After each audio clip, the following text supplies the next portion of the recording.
Hello, everyone. Welcome back to Commute English Learning Pro. Yes, thank you for having me again. So today we are doing a deep dive into something really special. We are looking at how you, the listener, can actually become completely fluent in English or any language. Right. And without those boring textbooks. Exactly. We have some amazing sources today. We are looking at videos from huge YouTube teachers, websites for fast online courses, and even some real science about how your memory works. It is a really interesting mix of information. We are seeing a huge change in how people learn today. Yeah, completely. Okay, let's unpack this. Our mission today is to find the modern rulebook for learning.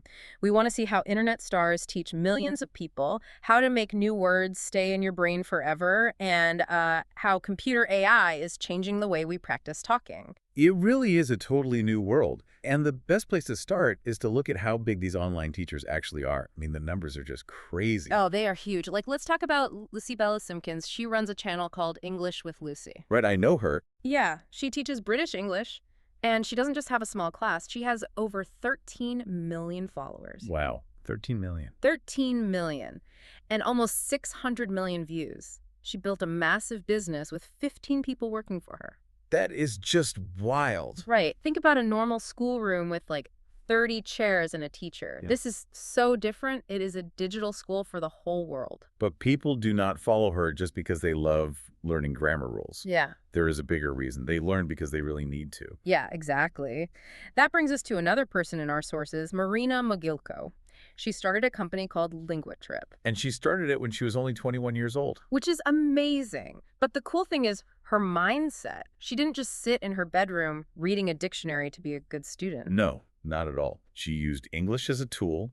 She needed a visa to live in the United States. Mhm. She had to talk to American lawyers to build her business. So the language was just a key to open a door. It was not the final goal. Right. If we connect this to the bigger picture, this is why these online empires are so big. People learn a language to get a better life. Yeah, they want a better job, or they want to move to a new country. They do not care about passing a Tuesday morning spelling test. Exactly. They are highly motivated because it is about their real life. But even with high motivation, learning is still really hard. Think about it. Mhm. You start learning, you feel good, and then you hit a wall. Ah, yes. The intermediate plateau. The dreaded intermediate plateau. You understand YouTube videos, you understand podcasts, but when you try to speak to a real person, your mind just goes blank. You freeze. It is so frustrating. Your brain knows the words, but your mouth cannot say them. Right. So our sources show how these big online courses fix this problem. LinguaTrip has a 7-week course called From Intermediate to Advanced. And they do not just say, go practice more. That does not work. No, they use games and strict rules. They put students into teams. So you are playing a game with other people. Teams get points for doing hard homework. And everyone can see who has the most points. Yeah, they make it competitive. And if your team wins, you get a prize. You actually get a private video call with Venya Pak, the guy who helped start the company. That is a great prize. It makes you want to work hard so you do not let your team down. Definitely. But the daily plan for this course is what I found really interesting. It is super specific. Like what? Well, on day 14, the lesson is just called Stop Saying Very. Oh, I love that. Right. They make you stop using easy filler words. You cannot say very exciting anymore. You have to use a better word, like exhilarating. They want you to drop the beginner words and sound like a pro. Exactly. They also have days where they teach you about American office culture. But here is where I have a question about this course. Okay, what is it? We said these people do not care about boring grammar, right? They just want real-world skills. Right. But LinguaTrip has whole days where they teach really boring grammar stuff, like first and second conditionals, Right. or relative clauses. Oh, yeah. That sounds like regular school. Exactly. Does it not ruin the fun? Why do we need to learn strict grammar rules if we just want to talk naturally? Well, I mean, it sounds boring, yes. But they teach grammar because bad grammar can ruin your real life. Wait, how? Think about a business deal. There is a huge difference between saying, if I get the money, I will hire you, and saying, if I had the money, I would hire you. Oh, okay, I see. The first one means you are probably going to hire them. It is a promise. Right. And the second one? The second one is saying no. It is a nice way to say you cannot hire them. Exactly. If you use the wrong grammar there, you give the wrong message. You could lose a client or lose a job just because you did not learn conditionals. Wow, okay. So the grammar is the foundation of the house. You have to fix it or the house falls down. Yes, your natural talking will let you down if the foundation is broken. That actually makes total sense. We also see this in Lucy's 30-day business English challenge. She doesn't just give you a list of office words to read. No, she teaches the words using 100 common interview questions. Yeah, like where do you work? Or do you have a boss? Or how do you fix a fight at work? So you are not just reading, you are practicing for the actual job interview you want to pass. Exactly. But having a good plan is only half of the work. Right. You still have to remember the words. Yes, you can have the best grammar lesson ever, but if you wake up the next day and forget everything, it is completely useless. This is where we need to talk about how the brain actually learns. Our sources look at Ali Abdaal and his rules for studying. Yes, his rules are based on real science, and his first rule is super important. You have to understand before you memorize. If you just make flashcards without understanding the idea first, you are wasting your time. Completely wasting it. To test your understanding, he loves the Feynman technique. Named after the famous scientist Richard Feynman. Right. Feynman was great at taking super hard science and making it sound like easy, everyday English. So his technique is just one question. Can you explain this idea to a 5-year-old kid? That is a very hard test. It really is. Let's take that hard grammar rule, the present perfect tense. If you tell a kid, it shows an action from the past that continues today, the kid will just look at you and blink. Yeah, they will not understand that at all. You sound like a textbook. Exactly. What's fascinating here is that the test makes you use simple words. You might tell the kid, it means something you did before, but it still matters right now. Oh, that is much better. Yeah, you could say, I have lost my keys, I lost them before, but it is a big problem right now because we cannot start the car. So by making it simple, your own brain understands it better. Yes. But even after you understand it, your brain is built to forget things. It happens to everyone.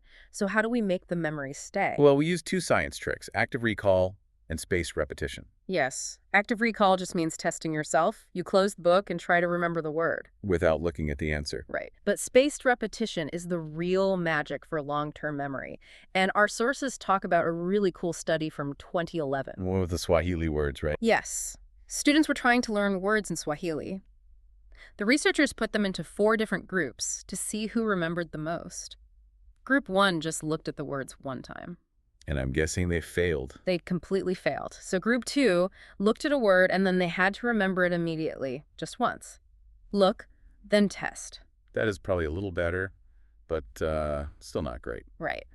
Then Group 3 looked at the word and had to test themselves many times right away. Look, remember again. And then there's Group 4. Yeah, Group 4 is the winner. They looked at a word, tested themselves, but then they waited. They studied different words for a while. Then, after some time passed, they tested that first word again. They added a space between the tests. Exactly. And Group 4 remembered way more words than all the other groups. It was not even close. To know why Group 4 won, we have to look at the brain. Your brain wants to delete new things to save energy. Yeah, it is lazy. If you look at a word 20 times in 1 minute, the brain thinks, oh, this is only important for right now. I will delete it later. It's like working out. You do not just lift a heavy weight for 10 hours straight. You lift it, you take a rest day, and then your muscle grows back stronger. Yes. You have to let the brain almost forget the word. Ali Abdaal uses a big spreadsheet on his computer to track this. He waits until he is just about to forget a word, and then he tests himself. That little bit of struggle is what builds the connection in your brain. If it is too easy, the memory does not lock in. Okay, so we have the motivation from big creators. We have the study tricks to remember the words. But here is the final boss. Talking to a real person. Yes. You actually have to open your mouth and speak. But finding someone to talk to is scary, right? It is very scary. And it can be expensive to hire a teacher. Plus, it is hard to find a time that works for both of you. Here's where it gets really interesting. Technology is fixing this problem completely.